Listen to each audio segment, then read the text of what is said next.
1 ലക്ഷം കോടി രൂപയുടെ വികസനം കിഫ്ബിയിലൂടെ ധനലഭ്യത ഉറപ്പാക്കി കേരള സർക്കാർ. കിഫ്ബി വലിയ സാധ്യതകളും വെല്ലുവിളികളും നേരിട്ട ഒരു വകുപ്പാണ് പൊതുവിദ്യാഭ്യാസ വകുപ്പ്. ഇപ്പോൾ കേന്ദ്രം അവരുടെ താല്പര്യങ്ങൾ അടിച്ചേൽപ്പിക്കാനുള്ള ശ്രമം ഒരു വശത്ത്, ഒപ്പം തന്നെ നമ്മുടെ സ്കൂളുകളുമായി ബന്ധപ്പെട്ട അടിസ്ഥാന സൗകര്യ വികസനം അടക്കമുള്ള ആവശ്യങ്ങൾ, മറ്റ് സ്കൂളുകൾ പൂട്ടിപ്പോകുന്ന അവസ്ഥ. അപ്പോൾ ഈ ഒരു വെല്ലുവിളി നിറഞ്ഞ അന്തരീക്ഷത്തിൽ നിന്ന് എങ്ങനെയാണ് ഈ 5 വർഷക്കാലം പൊതുവിദ്യാഭ്യാസ വകുപ്പിനെ മുന്നോട്ട് കൊണ്ടുപോയത്?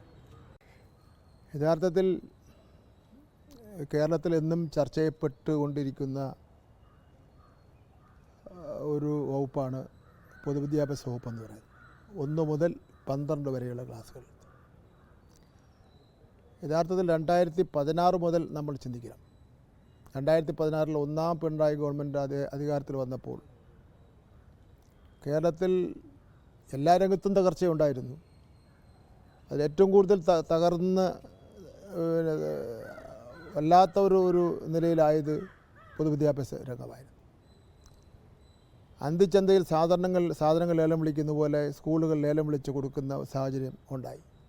അങ്ങനെയാണ് കോഴിക്കോട്ടെ മാലാപ്പറമ്പ് സ്കൂള് ഗവൺമെൻറ് ഏറ്റെടുക്കാൻ വേണ്ടി തീരുമാനിക്കുന്നത്.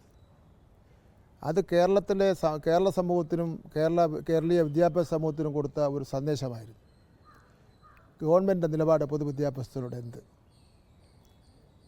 ഗവൺമെൻറ് നിലപാട് പൊതുവിദ്യാഭ്യാസം എല്ലാവർക്കും ലഭിക്കുന്നതിന് വേണ്ടിയുള്ള സംവിധാനം ഉണ്ടാവേണ്ടതായിട്ടുണ്ട്.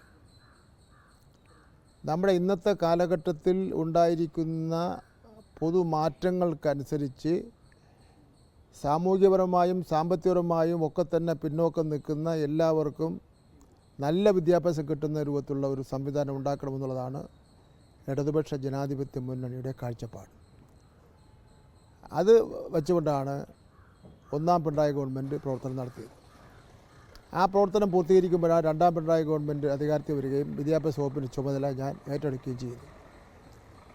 ഞാൻ പൊതുവിദ്യാഭ്യാസ വകുപ്പിൻ്റെ ചുമതല ഏറ്റെടുത്ത അവസരത്തിൽ ഞാൻ BJP നിയമമണ്ഡലത്തിൽ അക്കൗണ്ട് ക്ലോസ് ചെയ്താണ് അധികാരത്തിൽ ചുമതല വരുന്നത്. അതുകൊണ്ട് തന്നെ എനിക്കെതിരായി വിദ്യാഭ്യാസ വകുപ്പ് ഇയാളാണ് ഏറ്റെടുത്തിരിക്കുന്നത്, എല്ലാ പോക്കാണ് എന്നുള്ള നിലയിലൊക്കെ തന്നെ വളരെ മോശമായ നിലയിലുള്ള പ്രചരണങ്ങൾ നടന്നു, സോഷ്യൽ മീഡിയയിലൂടെ നടന്നു. യഥാർത്ഥത്തിൽ നമ്മളൊരു ഭരണാധികാരി എന്ന് പറഞ്ഞാൽ അനുഭവത്തിൻ്റെ അടിസ്ഥാനത്തിൽ കാര്യങ്ങൾ ചെയ്യുന്ന ആളാണ് ഭരണാധികാരി എന്ന് പറയുന്നത്. യാന്ത്രികമായും പുസ്തകത്തിൽ കാണുന്ന കാര്യങ്ങൾ മാത്രം ചെയ്യുന്നത് ഭരണാധികാരിയല്ല.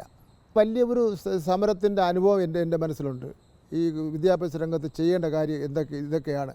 അല്ലാതെ സോഷ്യൽ മീഡിയയിൽ ഇരുന്നിട്ട് പിന്നെ യാതൊരു വിവരമില്ലാത്ത കാര്യങ്ങൾ പടച്ചു വിടുന്ന പോലെയല്ല. ഞാൻ അനുഭവത്തിൻ്റെ അടിസ്ഥാനത്തിൽ എനിക്ക് അനുഭവമുണ്ട്.